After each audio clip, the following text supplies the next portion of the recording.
Paper लय सोपं सोपा असेल सर नुसतं क्लासिकल होतं पूर्ण. सगळ्यांना आलं थोडंसं. हो सर. दुसरा बोर्ड टाइम टेबल की हवा चालू होती का?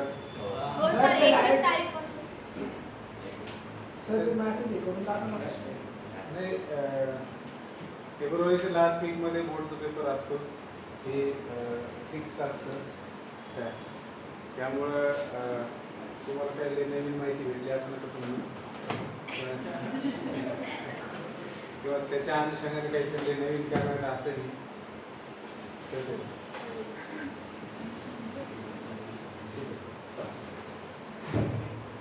एक्सरसाइज चालू है आपकी 5.2. Yes sir. Question number 9. क्या दिया है 9 नंबर के क्वेश्चन में?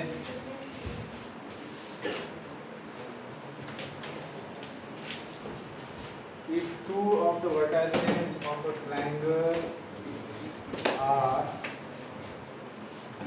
exercise 5.3 question number 9. एक ट्रायंगल है जिसके दो वर्टिसेस की बात कर रहे हैं.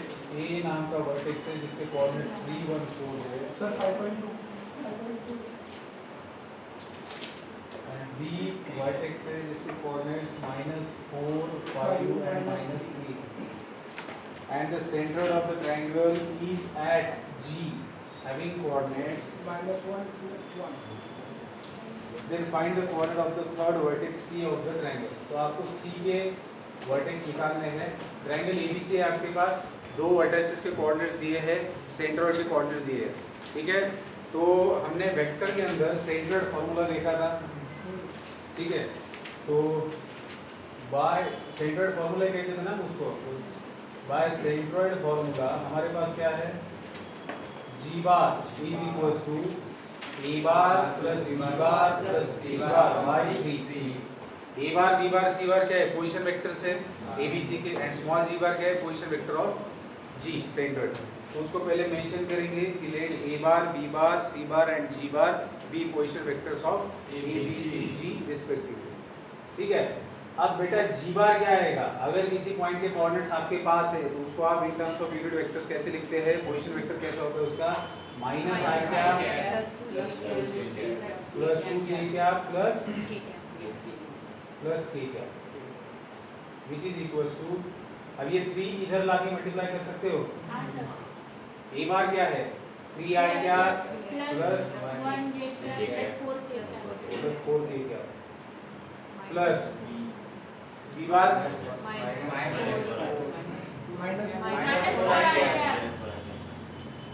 -4i क्या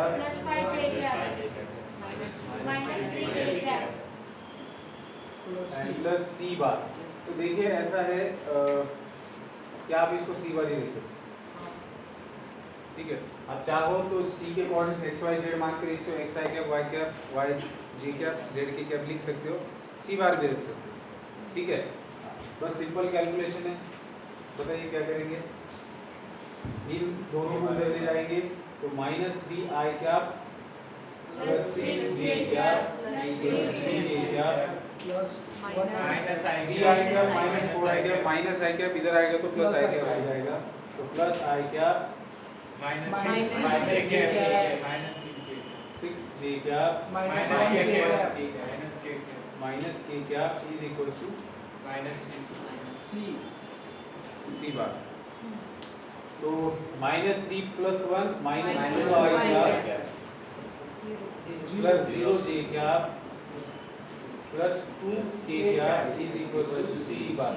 and therefore c bar is equal to -2i cap plus 2k cap. And that is coordinate of point CR -2 0 2.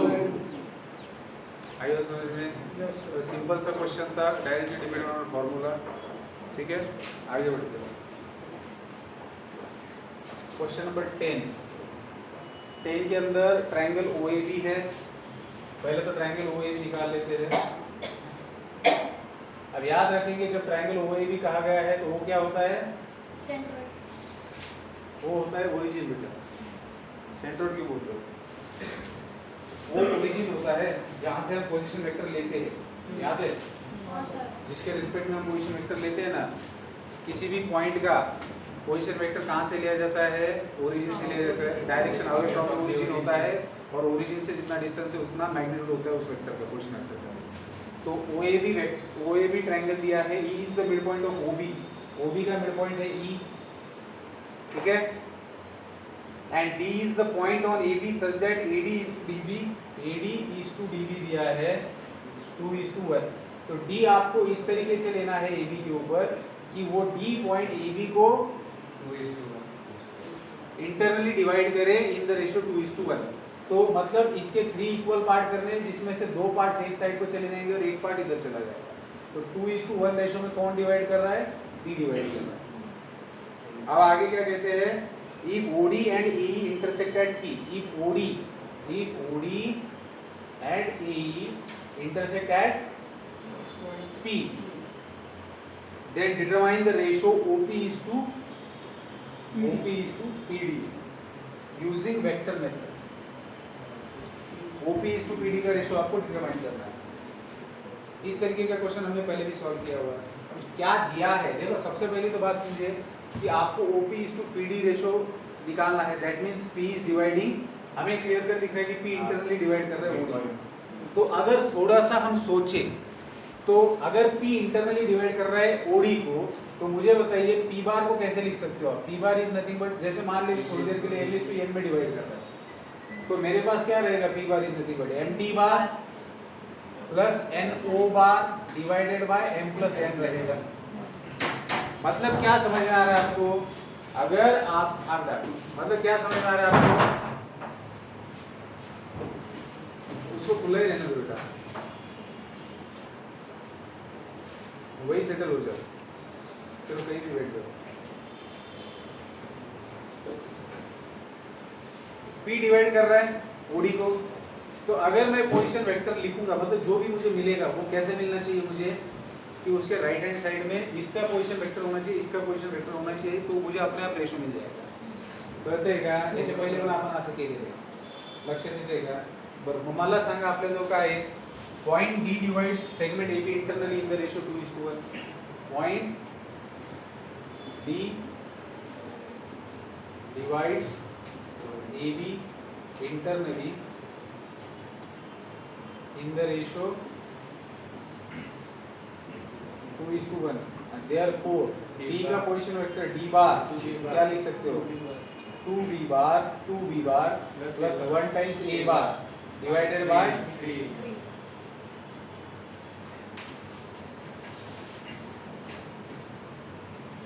ठीक है, इसको इक्वेशन 1 कहते हैं। अब दूसरा चीज क्या दे रखा है कि point E is midpoint of OB। तो therefore by midpoint formula हमारे पास क्या है? Formula we have E bar is equals to O bar plus B bar by 2। ठीक है,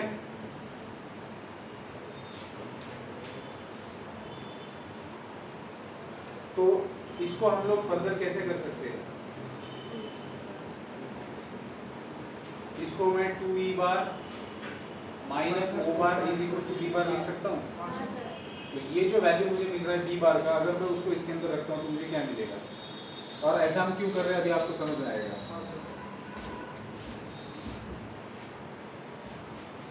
तो फ्रॉम 1 and 2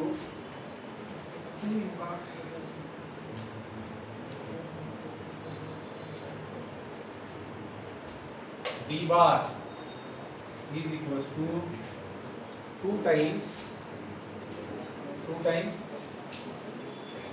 सर आपले बी बारला पहिले हे करून टाका,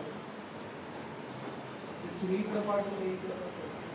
हाँ तो ठीक है ना, चलो 2E bar minus O bar plus A bar divided by B। ठीक है, म्हणजे काय होईल रे? 3D bar is equals to 4E bar minus 2O bar plus A bar, ठीक आहे. मग आता मला सांगा आपल्याला काय फाइंड आउट करायचं होतं की पी इंटरनली ओडीला कोणत्या रेशो मध्ये डिवाइड करतो, बरोबर आहे. म्हणजेच माझ्याजवळ P bar is equals to O आणि डी पाहिजे. माझ्याजवळ डी ऑलरेडीच आहे, ओव्हर राईट हँड साईडला दिसतोय, त्याला तुम्ही लेफ्ट हँड साईडला घेऊन आलो तर माझं काम होऊ शकते. मग मी जर याला 3d bar minus 2o bar is equals to 4e bar, sir sir, plus plus 2 आहे. ओवर. ठीक आहे. सांगा मला ह्याचा कोएफिशिएंट काय, ह्याचा कोएफिशिएंट 3 आणि 2 5, 4 आणि 1 5, दोन्हीकडे 5 पासून डिवाइड करू शकतो. हो सर. ठीक आहे. that is काय 3d bar plus 2o bar divided by 3 plus 2, 5 ला 3 प्लस 2 लिहितो. 4e bar plus a bar divided by 4 plus 1. हे काय सांगते आपल्याला, हे सांगते कोणता तरी एक पॉइंट आहे तो ओडी बारला डिवाइड करतो इंटरनली इन द रेशो 3:2. कळतंय का. आणि हे काय सांगते की कोणता तरी एक पॉइंट आहे जो एई बारला इंटरनली डिवाइड करतो इन द रेशो 4:2. म्हणजे आपल्याला फक्त ओडी ला पी हा पॉइंट कोणत्या रेशो मध्ये डिवाइड करतो हे फाइंड आउट करायचं होतं, पण सोबतच आपल्याला काय भेटलं एई ला सुद्धा कोणत्या रेशो मध्ये डिवाइड करते. देयरफॉर याला म्हणतात from LHS of equation 3 we can say that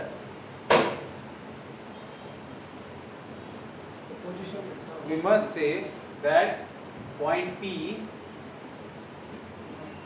divides OD bar internally in the ratio 3:2. पाहिजे तर तुम्ही RHS वरून लिहू शकता, पण विचारलेलं नाही. कळते, लिहून घ्या.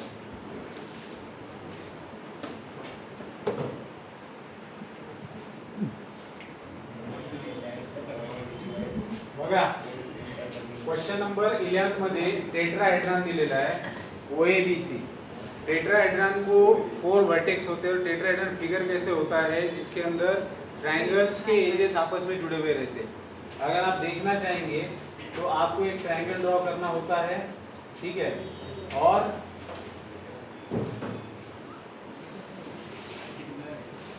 इसको आप समझ पा रहे हो. देखो ये जो है ना ये बाहर है प्लेन का, ऐसा समझो. हाँ, और ये और नीचे का फेस, 4 ट्रायंगल्स आपस में जुड़े हुए हैं, ठीक है. तो ये टेट्राहेड्रॉन है. इसको नाम कैसे दिया जाता है, ये जो बाहर का पॉइंट है इसको O बोलेंगे, तो ये ABC हो जाएगा इस तरीके से, ठीक है.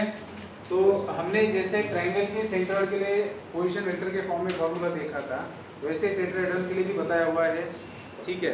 तो टेट्राहेड्रॉन का जो सेंट्रॉइड होता है उसके लिए क्या होता है, इन चारों का पोजीशन वेक्टर डिवाइडेड बाय 4. देखा है कि नहीं, अरे देखा है कि नहीं, लिख के दिया था मैंने नोट के अंदर, याद होगा आप लोगों को. तो बताइए टेट्राहेड्रॉन OABC के अंदर G किसको रिप्रेजेंट कर रहा है, सेंट्रॉइड ऑफ टेट्राहेड्रॉन जिसके कोऑर्डिनेट्स दे रखे हैं, और ये तीनों वर्टेक्सेस है ABC जिसके अंदर एक एक कोऑर्डिनेट अननोन है. और आपको फाइंड आउट क्या करना है, डिस्टेंस ऑफ पॉइंट P. कोई एक पॉइंट है स्पेस के अंदर, उस पॉइंट P का आपको डिस्टेंस फाइंड आउट करना है फ्रॉम ओरिजिन. आप बात बहुत क्लियर है कि अगर 2 पॉइंट्स का आपको डिस्टेंस निकालना है तो डिस्टेंस फॉर्मूला यूज करेंगे जो 3D के अंदर होता है.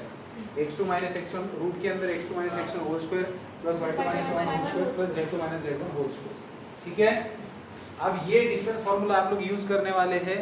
तो बात तो बिल्कुल क्लियर है कि अगर P का आप ओरिजिन से डिस्टेंस निकाल रहे हो तो डिस्टेंस क्या आएगा, हमें क्या निकालना है, OP निकालना है, distance of point P from origin. अब हमें पता है ओरिजिन के कोऑर्डिनेट्स क्या होते हैं, 0 0 0. तो डिस्टेंस OP क्या आएगा, रूट के अंदर a - 0 होल स्क्वायर मतलब a square plus b - 0 b square plus c - 0 c square. इसमें किसी को दिक्कत है, समझिए बात को. P पॉइंट है जिसके 3 कोऑर्डिनेट्स a b c जो कि अननोन है, उसका ओरिजिन से डिस्टेंस निकालना है.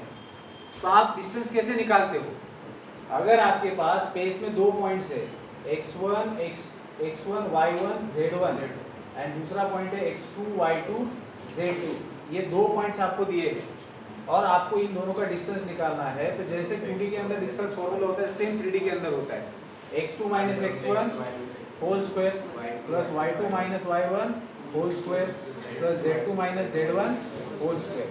क्लियर है ये?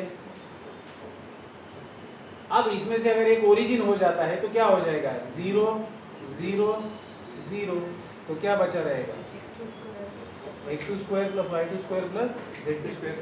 मतलब यहाँ पर क्या होगा, आपके पास एक पॉइंट है जिसका ओरिजिन से आपको डिस्टेंस निकालना है, तो उस पॉइंट के स्क्वायर का एडिशन उसका स्क्वायर। क्लियर है? अब अगर आपको डिस्टेंस निकालना है तो इसका मतलब ABC की वैल्यू पता होना जरूरी है। उसके लिए क्या करेंगे हम लोग, तो by centroid formula we have, क्या है हमारे पास, G bar is equals to A bar plus B bar plus C bar plus O bar divided by 4। ठीक है? हाँ, तो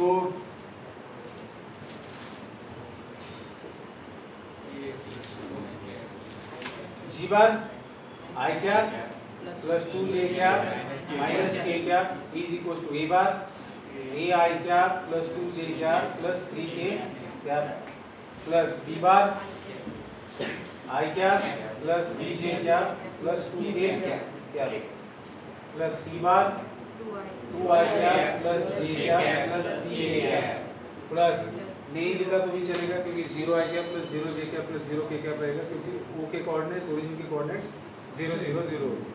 ठीक है? OABC जो आपका टेट्राहेड्रॉन है उसका जो एक वर्टेक्स है वो ओरिजिन है खुद। सारी बात समझ, खुद ओरिजिन एक वर्टेक्स है उसका। 4 वर्टेक्स होते हैं ना टेट्राहेड्रॉन को। ठीक है? तो मैंने तीसरे वाले को लिखा है क्या? नहीं। और जो डिवाइडेड बाय 4 है उसको अगर मैं इधर लाता हूँ तो वो क्या बनेगा, 4I cap plus 8J cap minus 4K cap. अब बस आप इधर कंपोनेंट्स को एक साथ लीजिए, I कैप और I कैप के, तो आपको क्या मिलेगा, A plus 3 I cap plus ये 2 है सर आपण समजा A कॅप इकडे ठेवलं, बाकी तिकडे पाठवलं I कॅप सीधा सीधा वैल्यू मिलेगा ना भाई, क्यों दिमाग। 5 J कैप का क्या है 2, इधर J कैप क्या है B और इधर J कैप क्या है 1, 2 प्लस 1 क्या हो जाएगा 3, तो B plus 3 J cap plus K cap का 3 प्लस 2 5 और ये C प्लस 5 K कैप। अब ये दोनों वेक्टर्स क्या है बेटा, तो इनके कंपोनेंट्स क्या होने चाहिए, इक्वल। तो I कैप का कंपोनेंट्स I कैप से मैच करना चाहिए, so this implies A plus 3 is equals to A equals to 1, फिर B plus 3 is equals to 8, तो B is equals to 5, फिर C plus 5 is equals to minus 4, तो C is equals to 9. So therefore OP is equals to root of A square मतलब 1 square plus B square मतलब 5 square plus C square मतलब minus 9 square, तो आपको मिलेगा बेटा 1 plus 25 plus 81, तो answer आएगा आपका 107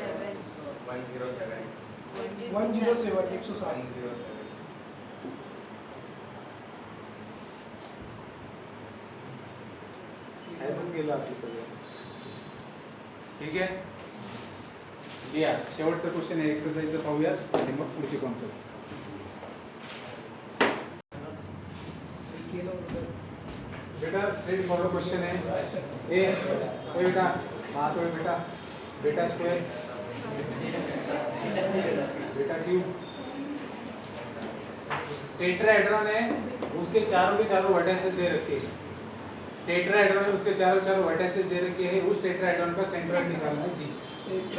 तो जी bar small K bar small L bar small L bar small L bar are position vectors. तो बाय सेंट्रोइड फार्मूला आपके पास क्या है, G bar is equal to small A bar plus L bar plus M bar plus N bar divided by 4. तो क्या हो जाएगा, G bar is equal to K bar L bar M bar N bar इनको I cap J cap K cap के form में लिखा. फिर आई cap के कोएफिशिएंट आपके सामने है, उनका एडिशन 5 + 1 + 4 प्लस 6 कितना आएगा 10 16 आई क्या प्लस जी क्या -12 -1 -12 जे क्या 8 प्लस 8 प्लस 8 डिवाइडेड बाय 4 तो जी बार कितना आएगा 4 से डिवाइड करने के बाद 4 आएगा and therefore g के कोऑर्डिनेट्स क्या आएंगे 4 अभी कितना स्ट्रेट फॉरवर्ड सिंपल क्वेश्चन है, ऐसे क्वेश्चन पूछते हैं। ठीक है, चलिए आगे बढ़ेंगे। Scalar product of two vectors.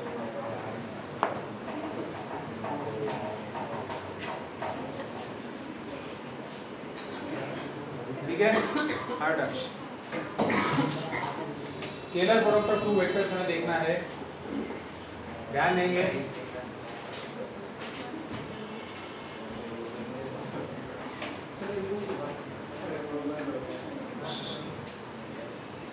Scalar product of two vectors, देखिए आपके पास दो वेक्टर्स है। अब जो स्केलर्स होते हैं मतलब जो नंबर्स होते हैं इसे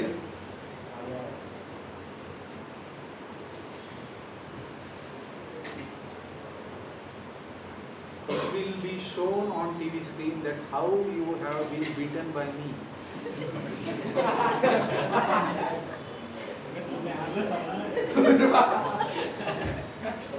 मराठी अनुवाद तुला मारलं कसं हे टीव्हीवर दाखवण्यात येईल, नीट राहा। लक्ष द्या रे, तू काय रे असं मारणं एकमेकाला शिव्या देणं म्हणजे खूप गहिरी दोस्ती असं नसतं। रिस्पेक्टफुली राहण्यामध्ये पण मैत्री असू शकते।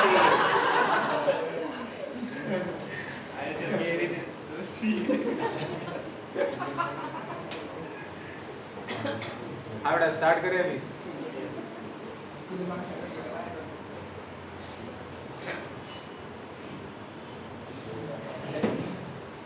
एक तर नाही म्हणतो, पुन्हा असं करतो, मला म्हणलं स्टार्ट करायला का तू नाही म्हणतो, मला असं करतो। बघा नुसत्या नंबरचा जर प्रोडक्ट केला तर नंबरच भेटणार आहे, पण ज्यावेळेस तुम्ही दोन वेक्टरचा प्रोडक्ट करता तर तिथं दोन पॉसिबिलिटी क्रिएट होतात की आन्सर नुसतं स्केलर पण येऊ शकतं आणि आन्सर हे स्केलर विथ वेक्टर म्हणजे डायरेक्शन पण येऊ शकतं। म्हणून ज्यावेळेस दोन वेक्टरचा प्रोडक्ट डिफाईन केलेला आहे तर तो दोन पद्धतीने केलेला आहे। ज्यावेळेस दोन वेक्टरचा प्रोडक्ट ही स्केलर क्वांटिटी येते म्हणजे फक्त नंबर येतोय, त्यावेळेस त्याला तुम्ही scalar product of two vectors म्हटले, त्याच्या आन्सरवरून किंवा डॉट प्रोडक्ट म्हटले। ठीक आहे, तर scalar product of two vectors किंवा याला काय म्हटलेलं आपण डॉट प्रोडक्ट। तर याच्यामध्ये होतंय काय, तुमच्याकडे दोन वेक्टर्स हैं, उन दो वेक्टर्स को आपने मल्टीप्लाई किया, उनका प्रोडक्ट लिया, तो आपका आंसर अगर स्केलर आता है मतलब सिर्फ नंबर आता है तो उसको हमने कहा है scalar product of two vectors, और उसको हमने डिफाइन किया हुआ किस तरीके से डिफाइन होता है। ठीक है, और दूसरा जो वेक्टर प्रोडक्ट कहते हैं या क्रॉस प्रोडक्ट कहते हैं, जिसको हम लोग बाद में देखने वाले नेक्स्ट एक्सरसाइज के लिए जो थ्योरी देखेंगे उसके अंदर। ठीक है, अब हमारे पास मान लेते दो वेक्टर्स है, let A bar and B bar be two vectors. अब ये दो वेक्टर्स कैसे भी हो सकते हैं, फ्री वेक्टर्स है तो उनको आप उनके डायरेक्शन में और उनको पैरेलली आप मूव करके एक दूसरे का टेल एक दूसरे को ज्वाइन कर सकते हो। ठीक है, तो मेरे पास दो वेक्टर्स है, एक है ए बार और दूसरा है बी बार। अब क्योंकि दो वेक्टर्स का टेल आप लोग ज्वाइन करेंगे तो उनके बीच में कोई एंगल बनेगा जिसको हम थीटा कहते हैं। ठीक है, तो we have angle between these two vectors theta. अरे थोडा आणखी वाजत द्यायला पाहिजे होतं, पूर्ण झालं आहे ते मनात तसंच बोलत राहील। ठीक है, हामी कंप्लीट केलं त्याला पुढचं। तो ए बार और बी बार के बीच में एंगल क्या है बेटा? ठीक है, अशी बेल आपल्याला नाही भेटत का रे? हो नको म्हणा आपले एमआई तेच बरे। ए बार और बी बार के बीच में एंगल क्या कंसीडर किया? थीटा। जनरलाइजेशन कर रहे हैं ना, तो let A bar and B bar be two vectors आणि angle between them is theta. हे इथे मी दाखवलेले लिहित नाही। तर स्केलर प्रोडक्ट और dot product of A bar and B bar is defined as कसं A bar dot B bar is equals to magnitude of A bar into magnitude of B bar into cos theta, किंवा यालाच तुम्ही मॅग्निट्यूडला नुसतं A into B into cos theta असं पण लिहू शकता. ठीक आहे. A bar dot B bar is equal to A B cos theta अशा पद्धतीने डिफाइन केलेलं आहे scalar product of two vector. मग हे जे तुम्हाला ह्या दोन वेक्टरचा हा जो प्रोडक्ट भेटतोय हा प्युअरली काय आहे, दिस इज अ स्केलर. हा एक नंबर असणार आहे, कळतंय का? म्हणून याला स्केलर प्रोडक्ट म्हटलं. दोन वेक्टरचं प्रोडक्ट झालं स्केलर. याच्यामध्ये डायरेक्शन असून हे काय आलेले स्केलर. ठीक आहे. ही बेसिक डेफिनेशन आहे scalar product of two vectors. बरोबर. मग आता थोडंसं ह्याच्या संदर्भामध्ये आपण पाहूया, ज्याला तुम्ही नोट म्हणून लिहू शकता. ठीक आहे. थोडं काही पर्टिक्युलर, जसं की पहिलं, जर ह्या दोन वेक्टरच्या मधला अँगल्स, आता बघा दोन वेक्टरच्या मधला अँगल काय काय असू शकतो, तो 180 पेक्षा जास्त असेल का रे? 0 आणि 180 मध्ये लाय करणार आहे. बरोबर आहे. तर जर समजा दोन वेक्टर मधला अँगल हा 0 असेल, if theta is 0, then A bar dot B bar काय असणार आहे? ए बी असणार आहे. आणि इन पर्टिक्युलर जर तुम्ही एकच, म्हणजे त्यांच्यातला अँगल 0 आहे, याचा अर्थ काय आहे? एकच वेक्टर आहे ना. अँगल 0 आहे म्हणजे एकच वेक्टर झाला ना. पण होऊ शकतं मॅग्निट्यूड मध्ये कमी जास्त असेल. समजा तुम्ही सेमच वेक्टर घेतलं तर ते काय होऊन जाईल? ए बार डॉट ए बार काय होऊन जाईल? ए स्क्वेअर. कळते? ठीक आहे. जर समजा अँगल लेस दॅन 90 असेल, आणि हे जे आपण बोलतोय फॉर नॉन झिरो वेक्टर बोलतोय का? For non zero A bar and B bar. ठीक आहे. थीटा जर लेस दॅन 90 असेल म्हणजे ऑब्विसली ग्रेटर दॅन 0 म्हणजे ॲक्यूट अँगल असेल, तर कॉस थीटा कसा असणार आहे? Then cos theta is greater than 0 and therefore a bar dot b bar is greater than 0 म्हणजे पॉझिटिव्ह असेल. ठीक आहे. तिसरं, जर थीटा 90 असेल, यालाच a bar and b bar are orthogonal. Orthogonal हा एक वर्ड आहे जो परपेंडिक्युलर असण्यासाठी वापरला जातो. ए बार आणि बी बार ऑर्थोगोनल म्हणजे ए आणि बी च्या, ए बार आणि बी बारचा मधला अँगल किती? 90 डिग्री आहे. ए बार आणि B bar orthogonal, theta is equal to 0, that is a bar and b bar are orthogonal. Then a bar dot b bar is 0 scalar not vector. 0 किंवा कारण की cos 90 ची value काय येते? 0. आणि जर तुमचा थीटा ग्रेटर दॅन 90 असेल, then a bar dot b bar ची व्हॅल्यू काय येणार?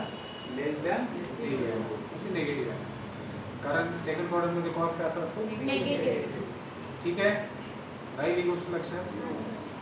ठीक आहे. ते मिटवून टाक तुम्ही, सोपं आहे. हो सर. ठीक आहे.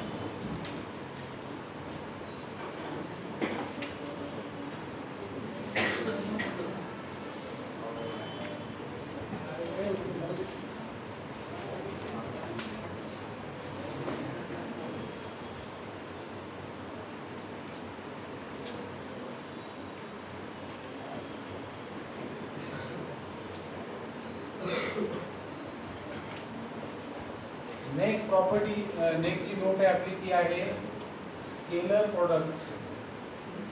स्केलर प्रोडक्ट की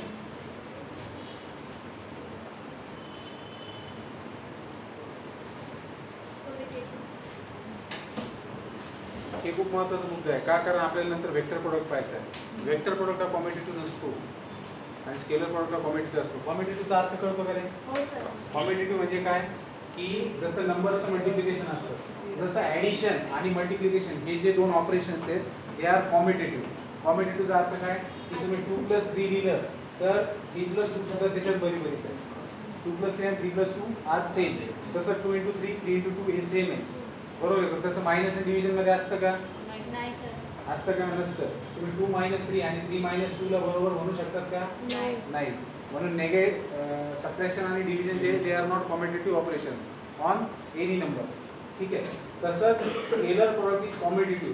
दो वेक्टर का स्केलर प्रोडक्ट कॉम्पिटिटिव होता है. इसका मतलब क्या हुआ?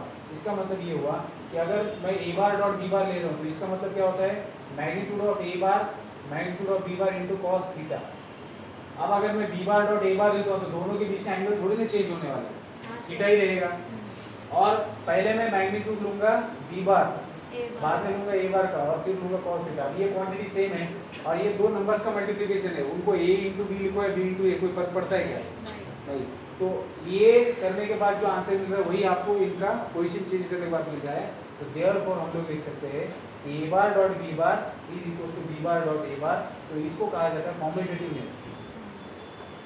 म्हणजे a बार into b बार केलं की b बार into a बार केलं काही सारखे। क्रॉस प्रोडक्ट मध्ये तसं होत नाही। ज्यावेळेस आपण क्रॉस प्रोडक्टला डिफाइन करू त्यांची मॅग्निट्यूड सेम राहते पण डायरेक्शन अपोजिट होऊन जाते। म्हणजे ज्यावेळेस मी a बार क्रॉस b बार, तुम्ही थोडंसं शिकलाच असाल ना फिजिक्समध्ये, a बार क्रॉस b बार जेव्हा तुम्ही क्रॉस प्रोडक्ट करता तेव्हा ह्याच्यामध्ये काय आलेले असते? डायरेक्शन पण आलेले असते। राइट हँड थंब रूल वापरतात की नाही? हां सर। हां, मग मी हे सांगणार तुम्हाला डिटेलमध्ये, पण तुम्हाला कॉम्पिटिटिव्हनेस करण्यासाठी सांगतोय की a बार क्रॉस b बार आणि b बार क्रॉस a बार ह्या गोष्टी दोन गोष्टी बरोबर नाहीये। मग क्रॉस प्रोडक्ट मध्ये कॉम्पिटिटिव्हनेस होल्ड करतो का? नाही करत, आणि ही महत्त्वाची प्रॉपर्टी आहे। कळतंय? तर कॉम्पिटिटिव्हनेस जे आहे स्केलर प्रोडक्ट, त्याच्यामुळे आपण काय म्हणतो कॉम्पिटिटिव्ह, म्हणजे a bar dot b bar is equal to b bar dot a bar. ठीक आहे।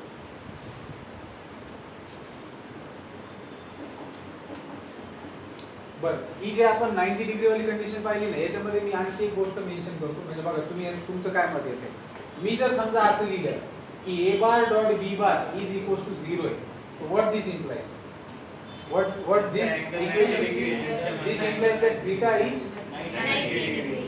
90 डिग्री। क्या सिर्फ इतना ही पता चलेगा या कुछ और बोल सकते हैं हम लोग? अच्छा ठीक है, मैं ऐसा बोलता हूँ कि अगर दो वेक्टर्स है मेरे पास a bar and b bar, I have two vectors a bar and b bar and angle between them is 90 degree, then हम लोग क्या लिख सकते हैं? a bar dot b bar is equal to 0 लिख सकते हैं। लेकिन अगर मैं पहले लेता हूँ कि a bar dot b bar 0 है, तो क्या सिर्फ यही पॉसिबिलिटी होगी कि इनके बीच का एंगल 0 है? क्या ऐसे नहीं हो सकता दोनों में से कोई एक वेक्टर 0 वेक्टर हो सकता है ना? तो अगर आपके पास पहला स्टेटमेंट है कि a bar dot b bar 0 है, then this is the one possibility, and second possibility ये भी हो सकती है कि a bar is equal to 0 bar हो सकता है और b bar is equal to 0 bar हो सकता है। तो अगर ऐसे दिया है तो इसमें ये दो पॉसिबिलिटी सम्मिलित है, लेकिन अगर ऐसे दिया है तो इसमें यही एक केस आएगा। मतलब अगर आपको बताया जाता है कि दो वेक्टर के बीच का एंगल 90 है, तो ऑब्वियसली उनका डॉट प्रोडक्ट 0 होगा। लेकिन अगर आपको बोला जाता है कि अगर दो वेक्टर का डॉट प्रोडक्ट 0 है, तो ये जरूरी नहीं कि उनके बीच का एंगल 90 हो, वो एक पॉसिबिलिटी होगी। सेकंड पॉसिबिलिटी ये भी हो सकती है कि दोनों में से कोई वेक्टर 0 वेक्टर हो। आ रही बात समझ में? तो अगर ऐसे दिया है तो आप ये दोनों केसेस को ध्यान में रखेंगे। समझ में आ रही बात? ठीक है। ये भी हो सकता है, ये भी हो सकता है। ठीक है, नेक्स्ट 7।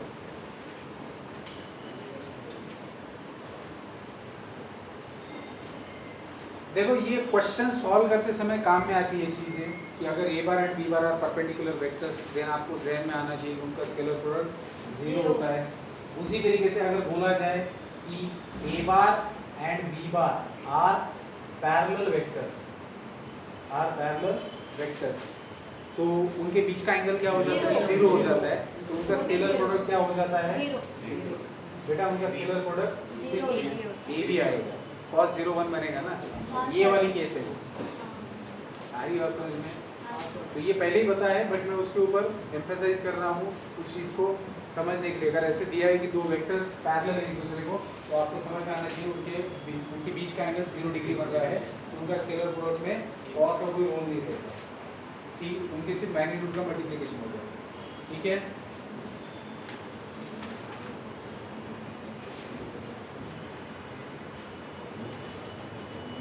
ठीक है। अब बात करते हैं बेटा स्केलर प्रोडक्ट में ही, ये तो हमने देख लिया। अब हमें पता है कि हम किसी भी वेक्टर को in terms of unit vectors लिख सकते हैं। अगर बात करेंगे तो हमारे स्टैंडर्ड यूनिट वेक्टर्स कौन से हैं? I cap J cap K cap, these are the unit vectors जिसको हम स्टैंडर्ड बोलते हैं along positive direction of X axis, Y axis and Z axis. तो मेरे पास यूनिट वेक्टर्स हैं बेटा, we have I cap, Z cap and chi cap are the 3 unit vectors. तो आप मुझे बताइए, अगर मैं इन वेक्टर्स का आपस में स्केलर प्रोडक्ट लेता हूँ या खुद के साथ स्केलर प्रोडक्ट लेता हूँ, तो उनमें क्या हो सकता है? देखिए मेरे पास I cap है, अगर मैं ये एक वेक्टर है, यूनिट वेक्टर है, जिसका मैं खुद के साथ में अगर स्केलर प्रोडक्ट लेता हूँ तो क्या नतीजा आएगा? नंबर 1, अगर मैं आई कैप डॉट आई कैप करता हूँ तो मैं दो वेक्टर्स का स्केलर प्रोडक्ट ले रहा हूँ। अब ये दोनों वेक्टर्स एक ही एक्सिस के अलाउंग है, एक्स एक्सिस के अलाउंग है, तो उनके बीच का एंगल क्या रहेगा बेटा? 0 रहेगा। और क्योंकि यूनिट वेक्टर है तो उनका मैग्नीट्यूड क्या है? ना 1 है ना, यूनिट वेक्टर है तो उनका मैग्नीट्यूड 1 यूनिट है। तो अगर मुझे I cap into I cap dot I cap करना है तो आई कैप का मैग्नीट्यूड क्या है? 1 इंटू आई कैप का मैग्नीट्यूड क्या है? 1, और इनके बीच का एंगल क्या है? 0। तो पूरा मिला के क्या हो जाएगा? 1। मतलब अगर आप स्केलर प्रोडक्ट में आई कैप इंटू आई कैप करते हो तो आपको क्या मिलता है? 1 मिलता है, उनका स्केलर प्रोडक्ट। उसी तरीके से अगर आप जे कैप का मल्टीप्लिकेशन करते हो, स्केलर प्रोडक्ट लेते हो तो आपका आंसर क्या आना है? 1। और तीसरा कई कैप इंटू कई कैप करते हो तो आपको 1 मिलेगा। अगर आप आई कैप का डॉट प्रोडक्ट लेते हो जे कैप के साथ में, बेटा गलत बोल रहे हो, जे कैप का के कैप के साथ में लेते हो या के कैप का आई कैप के साथ में लेते हो तो आंसर आता है 0। परपेंडिकुलर है। देखो आई कैप मैंने आपको बताया था, ये z एक्सिस है हमारा जो ऊपर जा रहा है, जो आपकी तरफ आ रहा है ये जो एज है ना वो x एक्सिस है, और जो मेरे पीछे है वो z एक्सिस है। अब x एक्सिस के अलोंग आई कैप है, z एक्सिस के अलोंग k कैप है और इसके j कैप है। अब मैं आई कैप डॉट j कैप ले रहा हूँ तो दोनों के बीच का एंगल कितना है? 90 डिग्री है। तो अगर मैं आई कैप डॉट j कैप लेना चाहता हूँ तो क्या होगा? आई कैप डॉट j कैप लेना चाहता हूँ तो आई कैप का मैग्नीट्यूड 1 इंटू j कैप का 1, लेकिन दोनों के बीच का एंगल 90 डिग्री, ये क्या होगा? 0। वो जो आप बोल रहे हो ना क्रॉस प्रोडक्ट में होता है, I cap cross j cap k cap होता है क्रॉस प्रोडक्ट के अंदर। अरे बात समझ में? क्योंकि वहां पर k कैप परपेंडिकुलर होता है लेकिन दोनों के बीच का एंगल 90 होता है, लेकिन साइन 90 आता है ना उधर, तो वो 1 हो जाता है। अरे बात समझ में? वो करेंगे हम लोग बात। तो ये आई कैप डॉट j कैप क्या होगा? 0 होगा। सिमिलरली j कैप को, अब इसका कॉम्यूटेटिवनेस आपको पता है।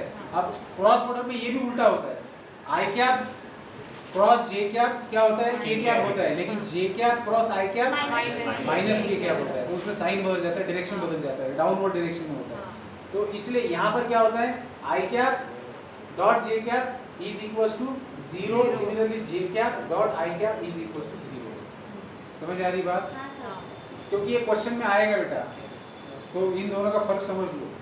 फिर अगर जे कैप का के कैप के साथ में ले रहे हो या फिर के कैप का जे कैप के साथ में ले रहे हो तो भी आपको 0 ही मिलना है। और लास्ट क्या होगा पॉसिबिलिटी? आई कैप इंटू के कैप। हाँ, आई कैप इंटू के कैप ले रहे हो, के कैप इंटू आई कैप ले रहे हो तो वो क्या मिलने वाला है आपको? 0। ठीक है?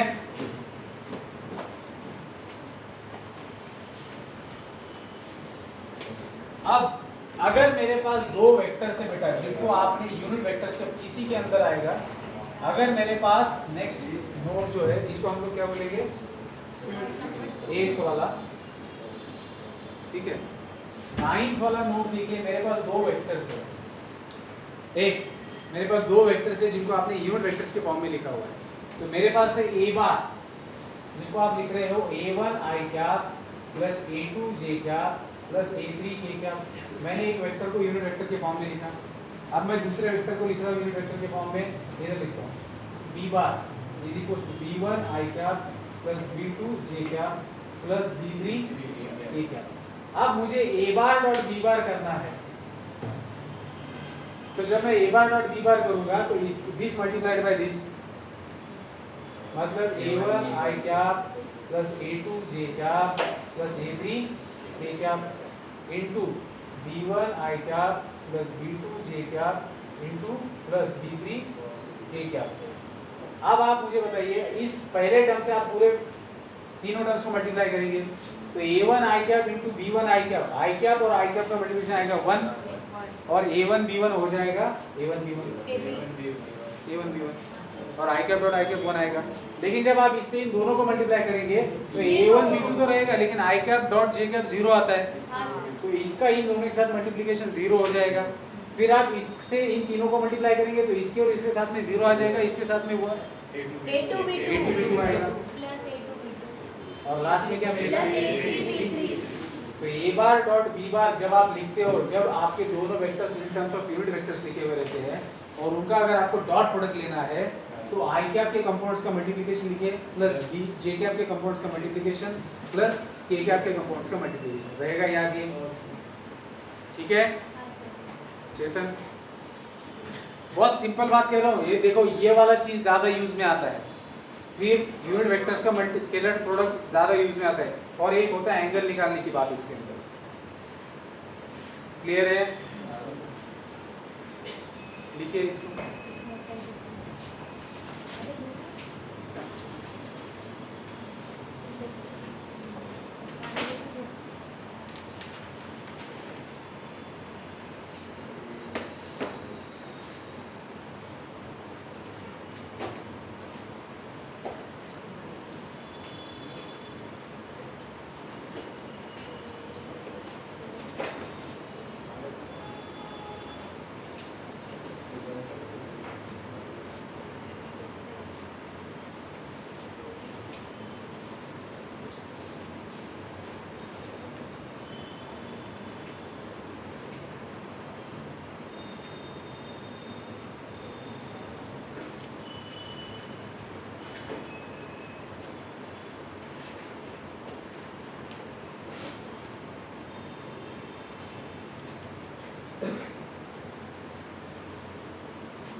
तो भैया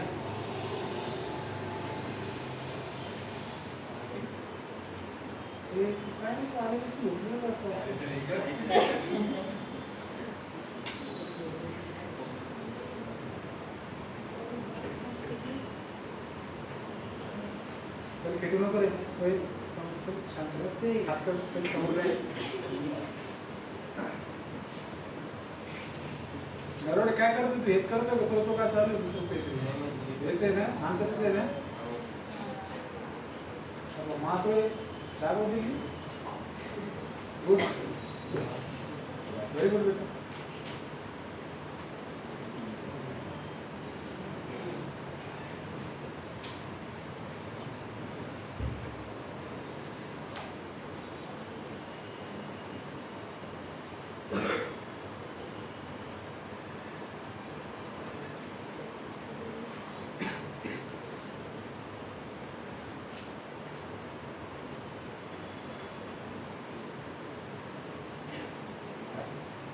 ती सगळं सांगते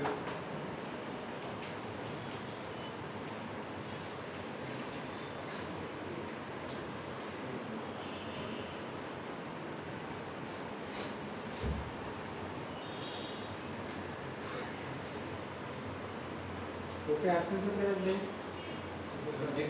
सुपे सुट्टीला आठ ना आली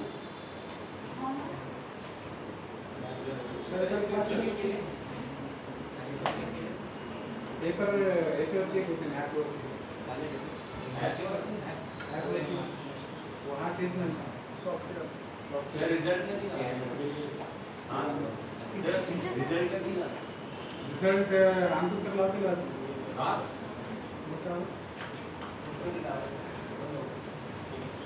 आज लावा ना आज उद्या कधी लावतील ते काय 1 मिनिटात लावलं रिझल्ट म्हणजे फटफट स्कॅन झाले ही आन्सर की टाकलेली असती एकाच टाइमवर सगळ्याचा रिझल्ट येईल हे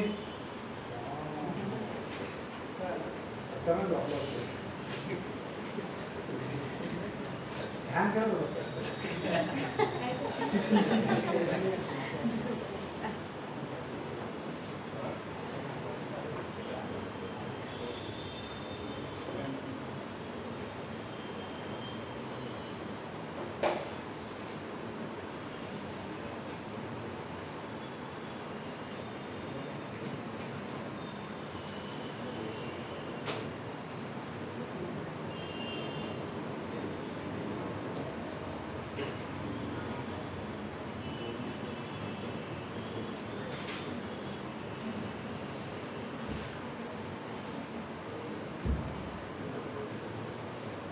मध्ये ब्रेक आहे का? डब्बा खायला. लवकर सोडून मी ब्रेक नाही सर थोडं ब्रेक द्या. ते लावलं तरी ब्रेक दिले. नाही नाही पाहू सर 5-10 मिनिटाचा break. नाही नाही नाही लगेच काय करायचं? जाऊ द्या सर 8:15 ऑटोमॅटिकली गेले. डब्बा तुला थोडी बसली दिली तर दोन हात कसं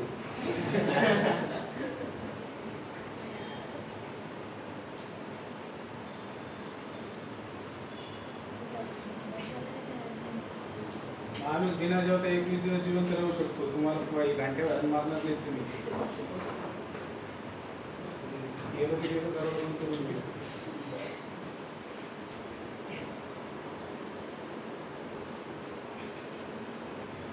डायरेक्शन अँगल डायरेक्शन पोर्शन शिकले का तुम्ही? नाही सर. तुम्ही नाही शिकवलं होतं सर काहीतरी आता शिकवलं सर. सर कसं काय शिकवतो? तुम्हाला थोडी फिजिक्समध्ये डायरेक्शन अँगल डायरेक्शन पोर्शन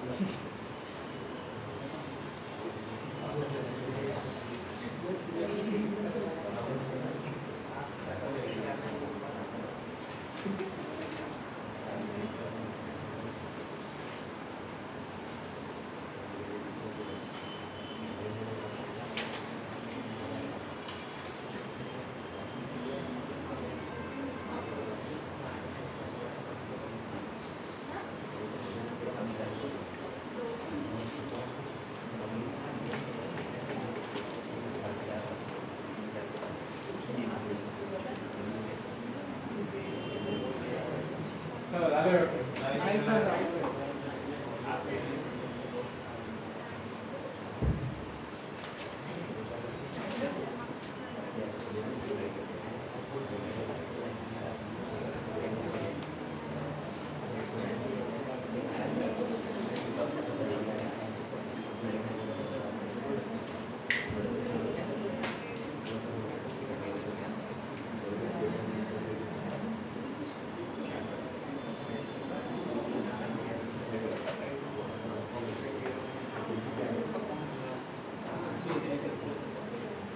इकडे राहू दे.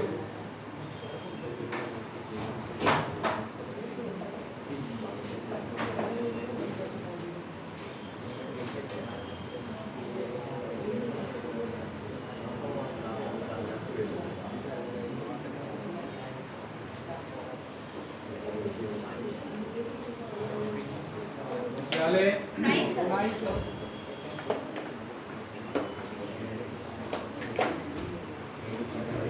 सर थांबा.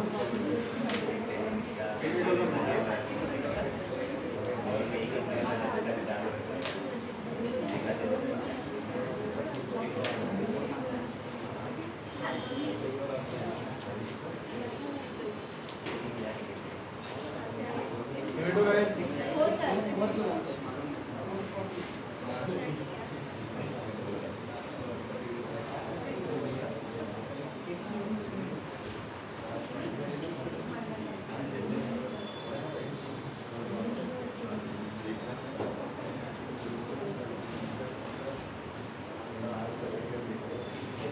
हात डोळे.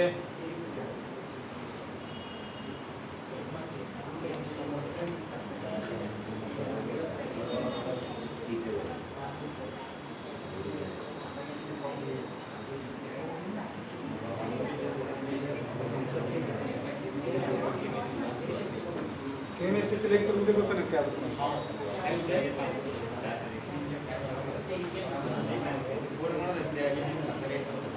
नाही काय समजत नाही. अरे काय सोबत सांगा तुला समजत नाही म्हटलं सरस हो झालं फायनल काय बघा काय करते पैसे भरते तर वापरला तेवढं पैसे आहे. पैसे मग मी म्हटलं भरा तुम्ही मी क्लास नाही करणार मला नाही देऊ शकतो त्यांच्या. हा सर आप म्हणतो आम्हाला पण दे. सरला आलं पहिले सरला हे याला आणलं तरी ना? हा, कळलं. हा सर हा सर हा सर हा सर मारा सर. सर तुम्ही गावाला कशी घेता ते का पुस्तक द्या चालूच आहे का चला हा. बघा हे लक्षात घ्या ही नववी होती ही 10वी आहे मला सांगा डिस्ट्रीब्युटिव्ह प्रॉपर्टी आपण बघितलेली आहे काय कशाला नाही म्हणतो तर तू अरे डिस्ट्रीब्युशन लॉजिक मध्ये नाही बघितले distribution and is distributive over or is distributive over and तसंच scalar product is distributive over vector addition 10th property आहे की स्केलर प्रोडक्ट किंवा dot product is distributive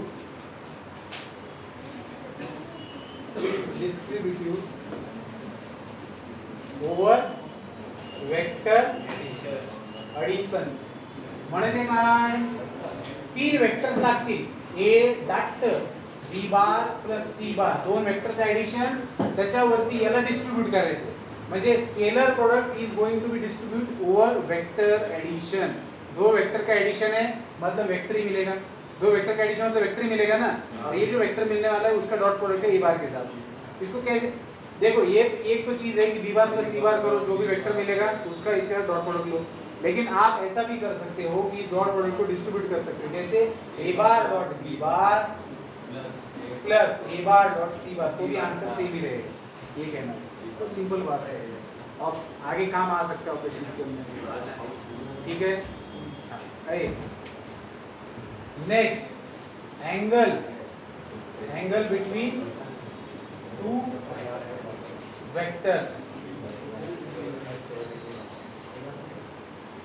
angle between two vectors देखिए 9th property के अंदर जो आपको vectors दिए हैं उन्हीं वेक्टर्स को ले लेते हैं मतलब अगर आपके पास दो वेक्टर्स रहेंगे in terms of unit vectors तो उन दो वेक्टर्स के बीच का जो एंगल है वो आप यूजिंग क्या फाइंड आउट कर सकते हैं तो देखिए आपके पास है a bar is equal to a1 i cap plus b1 j cap plus c1 कहीं क्या हमने a1 a2 लिया था ना a1 a2 a3 ठीक है और b bar is equal to b1 i cap plus b2 j cap plus b3 कहीं क्या अब हमें क्या करना है इन दो वेक्टर्स के बीच का एंगल फाइंड आउट करना है तो फॉर्मूला क्या कहता है देखो मैं अगर इन दोनों का डॉट प्रोडक्ट लेता हूं तो डॉट प्रोडक्ट क्या करता है ए बी cos थीटा देता है आपको तो मुझे cos थीटा का वैल्यू क्या मिलेगा cos theta is nothing but a bar dot b bar divided bye a b b अब दरवाजा लगा लो तो हे प्रत्येक वेळेस बघत जाणार कोण आलं कोण आलं कोण आलं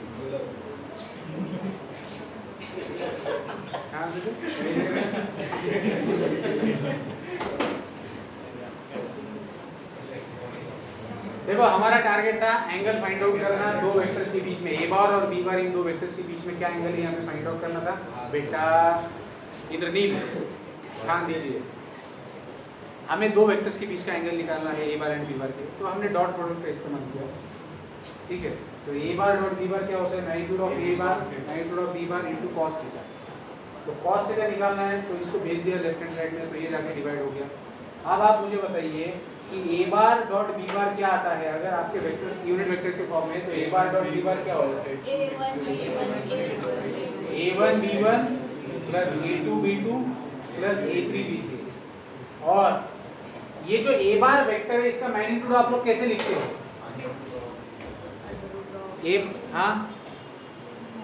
ए बार वेक्टर का मैग्नीट्यूड बेटा कैसे लिखा जाता है रूट के अंदर a1 square plus A2 square plus A3 square. मैंने आपको बताया नहीं था, मैंने आपको बताया था कि अगर आपके पास AB बार वेक्टर्स है, AB बार वेक्टर है x2 माइनस x1 i क्या plus y2 minus y1 j क्या प्लस z2 माइनस z1 कहीं क्या, ये बताया था ना। फिर A बार क्या था आपके पास, x1 i क्या प्लस y1 j क्या प्लस z1 k क्या, और B बार क्या है x2 i क्या प्लस y2 j क्या प्लस z2 k क्या। तो आप AB बार कैसे लिखते हो, AB बार कैसे लिखते हो, position vector of B, position vector of B minus position vector A लिखते हो कि नहीं। तो क्या मिला आपको x2 माइनस x1, और अगर मुझे इस AB बार का मैग्नीट्यूड निकालना है तो मैं कैसे निकालता हूँ, तो रूट के अंदर कंपोनेंट्स का स्क्वायर बाय पाइथागोरस बताया तो था आपको, लिखवा के दिया है, plus y2 minus y1 whole square plus z2 minus z1। अब यहाँ पर मुझे क्या चाहिए, डिनोमिनेटर में मैग्नीट्यूड ऑफ, सिर्फ A का मतलब क्या होता है, magnitude of vector A bar, A magnitude of vector A बार कौन कैलकुलेशन कर लो है।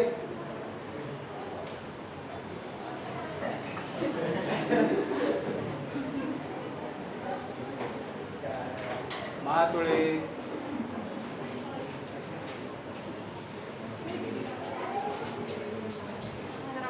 AB बारचं पण काढू शकतो डायरेक्ट ABचं magnitude under root of A1 minus B1 square A चं magnitude root of this, B चं magnitude root of B1 square plus B2 square plus B3 B3 square. Sir आपने वहाँ पे एक ही लिखा है। क्योंकि कुछ नालायक बच्चे कुछ कर रहे थे बेकार की हरकत। हाँ, तो क्लियर है ये ए। अब आप मुझे बताइए कि अगर थीटा 90 हो जाता है तो उसके लिए क्या कंडीशन मिलता है, हो जाता है if theta is equal to 90, मतलब दो वेक्टर्स के बीच का एंगल अगर 90 हो जाता है तो बेटा यहाँ पर क्या बनेगा cos 90 0, मतलब ये न्यूमरेटर क्या बन जाएगा 0। तो अगर आपके पास ऐसे दो वेक्टर दिए हैं और उनके बीच का एंगल 90 डिग्री है तो आप सीधा क्या लिख सकते हो, a1 b1 plus a2 b2 plus a3 b3 is equal to 0। ये कंडीशन याद रहेगी, क्वेश्चंस इसके ऊपर आते हैं। अगर आपको दो वेक्टर्स दिए हैं और दोनों वेक्टर्स के बीच का एंगल 90 डिग्री है तो आपको सीधा आप लिख सकते हैं a1 b1 plus a2 b2 plus a3 b3 is equal to 0। इसमें कुछ अननोन दिया हुआ रहेगा जो आप उसको इक्वेट करके जरूर से निकाल सकते हैं। करते हैं ये उनके पास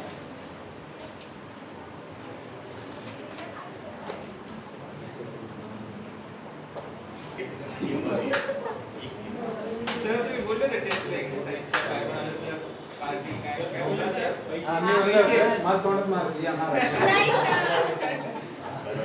सर क्या ये कधी जायचं होतं ते अब मैं बोल रहा होता जिसको 100 आउट ऑफ 100 आएंगे उसको 291 रुपए मिलेगा। हाँ, जिसको अब 98 कितने लोग आए 100 आउट ऑफ सर 100? 98 और 96 पण होते 98 को 151 था हाँ और 96 को 100 रुपए थे। हाँ, ठीक है हाँ, तो अपना जो भी है आप लोग मेरे खाते में लिख दो।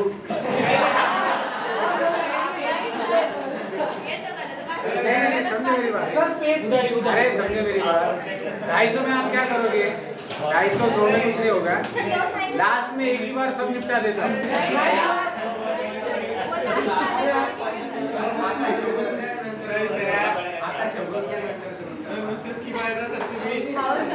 नहीं मिलेंगे, जिनको मिला है उनको मिलेंगे पैसे। हाँ, थोड़ा सर। टाइम रखिए, पेशेंस नाम की कोई चीज होती है। देखो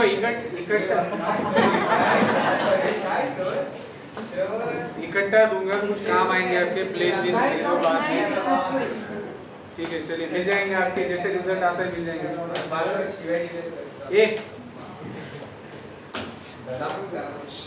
ए होमवर्क एवढं मोठं समोर बोल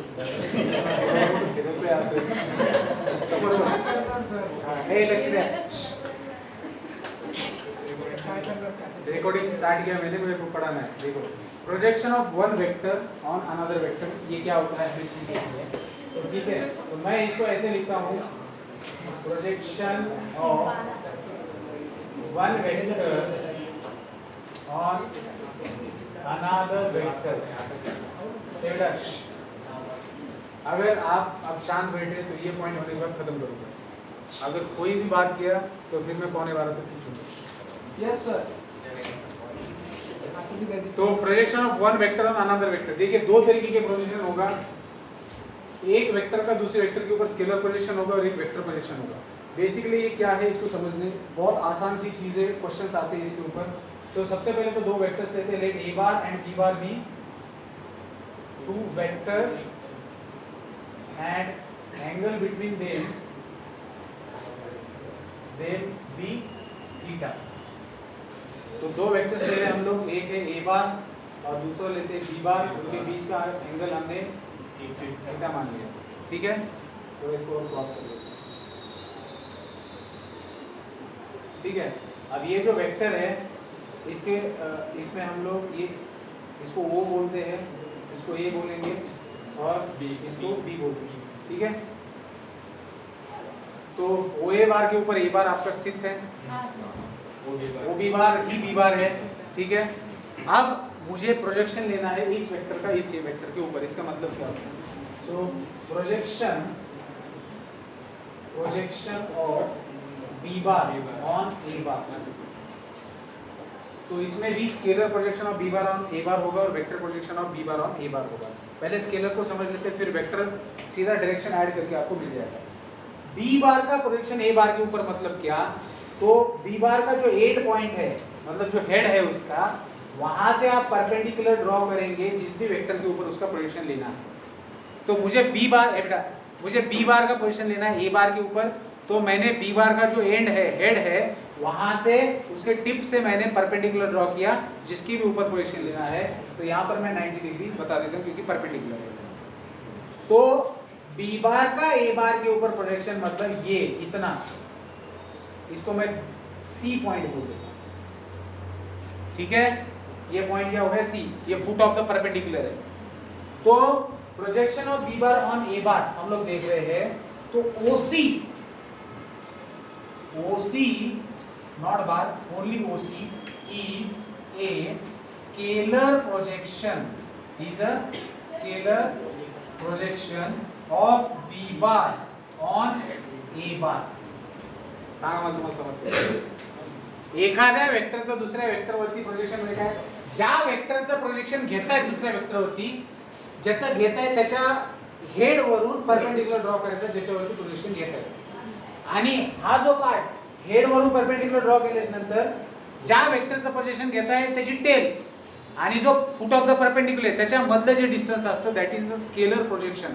थोडक्यात तुम्हाला सांगू का माझ्या भाषेत गावरान ते तथ्य हे पण तुम्हाला समजण्यासाठी हा दॅट इज नॉट तथ्य. मी असं याला समजतो की सावली of B bar on A bar if सूर्य इज हियर. तुम्ही लक्षात घ्या. काय ध्यान केलं रे? इकडे सूर्य आहे समजा किंवा लाईट आहे, सोर्स ऑफ लाईट आहे. तूच हा सोर्स ऑफ लाईट आहे. आता हा लाईट ज्यावेळेस इकडे पडतोय त्यावेळेस हा काय करतोय? झाकून घेतोय त्या लाईटला, लाईट अडवतोय.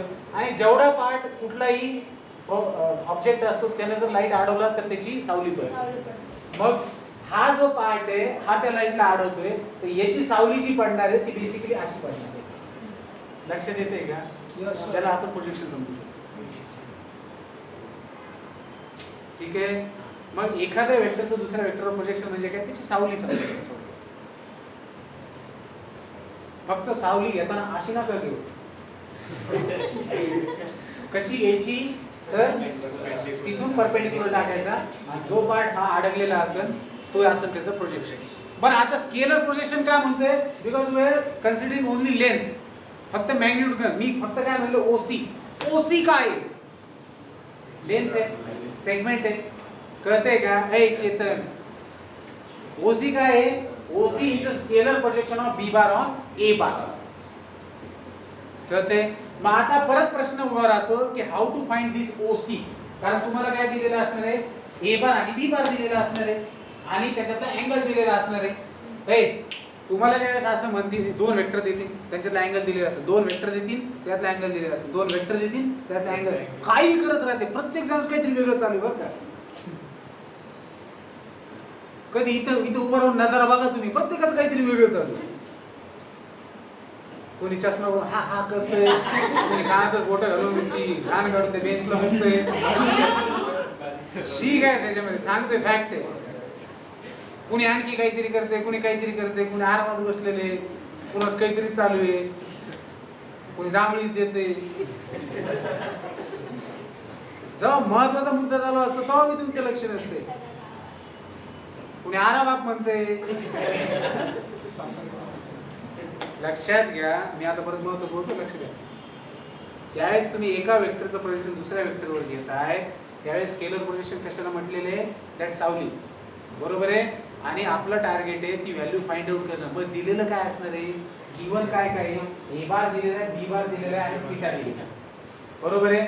मग आता जर मला ओसी फाइंड आउट करायचं असेल तर मी कसं करणार ओसी फाइंड आउट, बघा सगळ्यात पहिल्यांदा तर तुमच्याजवळ एक राईट अँगल ट्रायंगल दिसतोय, मग मी कोणतं ट्रिग्नोमेट्रिक रेशो वापरू ज्याच्यामुळे मला ही लेंथ भेटू शकते. Cos Pythagoras is not a trigonometric ratio बेटा, तो मुझे ओसी निकालना है. तो इस राइट एंगल ट्रायंगल में cos थीटा अगर मैं यूज करता हूं तो cos थीटा मुझे क्या मिलेगा, adjacent side hypotenuse, that is A by B. ठीक है. हाँ, अब मुझे OC निकालना है तो बेटा OC क्या बन गया, OB into cos थीटा. ना OB, what is OB, magnitude of OB bar, that is magnitude of B बार. कारण हा अख्खा B बार आहे, कळतंय का. मी काय लिहू शकतो, OC is nothing but magnitude of B bar into cos theta. कळतंय का. आता तुम्ही मला सांगा, तुमच्याकडे दोन वेक्टर दिलेले, तुम्ही projection of scalar projection of B bar on A bar जर काढायचं असेल तर तुमच्याजवळ त्या स्केलर प्रोजेक्शनची व्हॅल्यू काय असणार आहे, बी बारची मॅग्निट्यूड इंटू कॉस थीटा. मान्य आहे का हे, बरोबर आहे. बरं, ह्याला आणखी थोड्या वेगळ्या पद्धतीने जर बघायचं असेल आपल्याला, projection of one vector on another vector in terms of scalar product of dot product जर बघायचं असेल तर मला सांगा ए बार आणि बी बार या दोन वेक्टरचा डॉट प्रोडक्ट कसा डिफाइन केला जाऊ शकतो रे, ए बी कॉस थीटा, बरोबर आहे. आणि आपण बघितलं की scalar projection of B bar on A bar is nothing but what, B cos theta. बघितलं की नाही. देअरफॉर मी बी ह्याला काय म्हणू शकतो, हे म्हणू शकतो, बरोबर आहे. आणि मग मला सांगा दॅट इज तुम्हाला काय भेटणार आहे, मी जर हे इथं ठेवलं ह्याच्या जागी तर ए ला इकडे पाठवू शकतो मी. हो सर, पाठवू. आणि जर ए ला मी इकडे पाठवलं तर scalar projection of B bar on A bar is nothing but मला काय भेटणार, A bar dot B bar divided by magnitude of A bar. मान्य. मग आता तुम्ही मला सांगा, जर तुमच्याकडे दोन वेक्टर दिलेले आहेत आणि कुठले एका वेक्टरचं, आता मला सांगा ए बार डॉट बी बारला तुम्ही बी बार डॉट ए बार लिहू शकतात ना, त्यात काही फरक आहे का, नाही. फक्त फरक काय आहे तो लक्षात घ्या. तुम्ही scalar projection of B bar on A bar ज्यावेळेस लिहिताय किंवा scalar projection of A bar on B bar लिहिणार असेल, दोन्ही फरक काय असणार आहे. Scalar projection of B bar on A bar लिहित असताल तर डिनोमिनेटर मध्ये कशावरती प्रोजेक्शन घेताय, कशावरती, ए बार वरती प्रोजेक्शन घेताय, तर त्याची मॅग्निट्यूड डिनोमिनेटर मध्ये असणार. Scalar projection of B bar on A bar घेताय, न्यूमरेटरला ए बार डॉट बी बारच घेताय, पण डिनोमिनेटरला काय येणार, उन्हावरती प्रोजेक्शन घेताय त्याची मॅग्निट्यूड. मग जर समजा मला सिमिलरली जर मला असं लिहायचं असेल की scalar projection of A bar on B bar, तर मी काय लिहिले, A bar dot B bar divided by magnitude of B bar. कळतंय का. मग बी बारचं स्केलर प्रोजेक्शन आहे ओसी बार, सॉरी ओसी. मग जर मला बी बारचं वेक्टर प्रोजेक्शन पाहायचं असेल, scalar projection of B bar on A bar काय आहे, फक्त मॅग्निट्यूड आहे. मग vector projection of B bar on A bar काय असणार आहे, ओसी आहे. तो कोणत्या वेक्टरवर आहे, this is along A bar. कळतंय का? ओ ए बार, तर जी ओ ए बारची डिरेक्शन असणार आहे तीच मी डिरेक्शन देईल त्याला. मग माझ्याजवळ ए बार वेक्टर आहे, त्याच्यावरून मला युनिट वेक्टर काढता येतो जो की त्याच्या डायरेक्शनला रिप्रेझेंट करतोय. कुठल्याही वेक्टरची जी डायरेक्शन असती ती तुम्ही कशी काढू शकता? त्याची युनिट वेक्टर म्हणून त्याच्या युनिट वेक्टरला चिपकलेली असती ना डायरेक्शन. मला सांगा, जर मी असं म्हणतोय की vector projection of B bar on A bar is nothing but b bar on a bar is nothing but OC bar. But what is OC bar? Magnitude Of B bar. कहीं भी. Sir इकडे दिलेलं ना. Sir हे बाजू. अरे magnitude of OC bar. Okay yes sir. अरे मला सांगा, vector position of B bar on A bar म्हणजे काय? हे म्हणजे काय? OC बार म्हणजे काय? OC बार का magnitude into unit vector along OC bar. That is we can say a cap. Not bar, it is cap. Yeah. करत राहा 5 मिनिटं करत. कळतंय का? मग मॅग्निट्यूड माझ्याजवळ काय? मातोळे.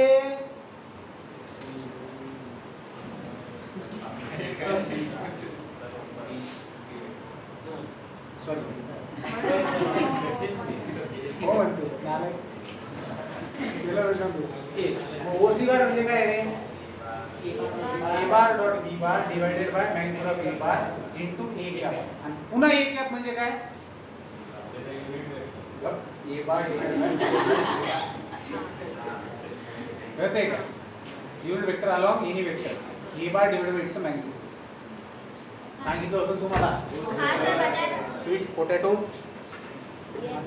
A bar is equal to magnitude of A bar into A क्या बोला था ना? तो अगर किसी वेक्टर के अलॉन्ग यूनिट वेक्टर निकालना है तो उस वेक्टर को उसके मैग्नीट्यूड से डिवाइड किया जाता है. काही पोरांचा अजिबात लक्ष नाहीये. हां कळलं तुम्हाला? Yes sir. चला मग आता साधी सरळ गोष्ट सांगतो.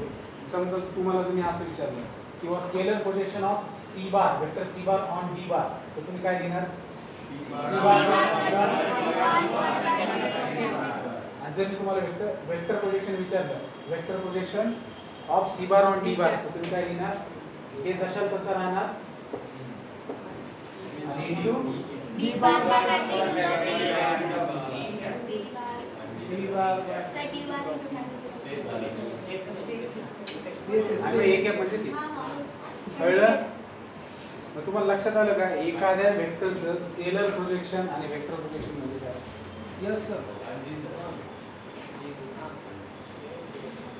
सर मी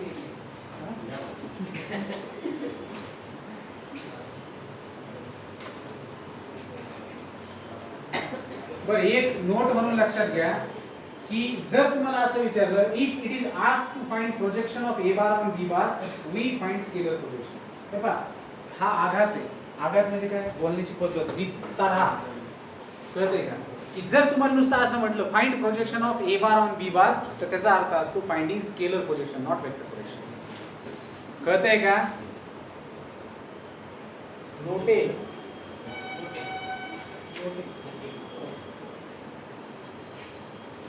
असं लिहितो if we asked to find projection of A bar on B bar, that means to find, that means they are asking to find scalar projection of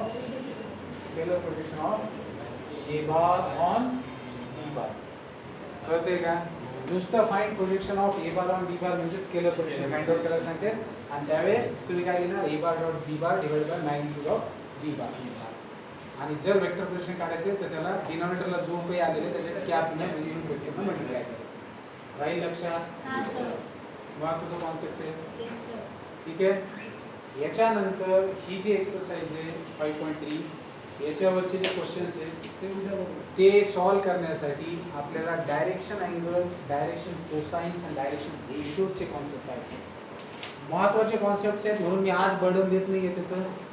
कळते का, मी कंटिन्यू करू शकलो असतो, पण मला असं वाटतं नवीनमध्ये एवढं ठीक आहे. उद्याच्याला आपण डायरेक्शन अँगल, डायरेक्शन रेशो आणि डायरेक्शन कोसाइन्स बघणार आहोत आणि त्याच्यावरचे क्वेश्चन्स, उरलेले क्वेश्चन्स नंतर करणार आहोत. ए उलटे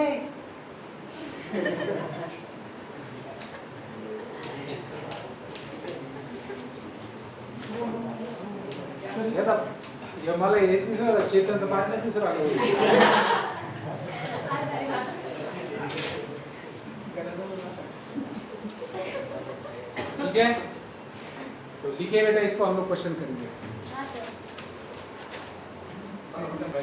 हाँ बेटा, कल मिलते हैं.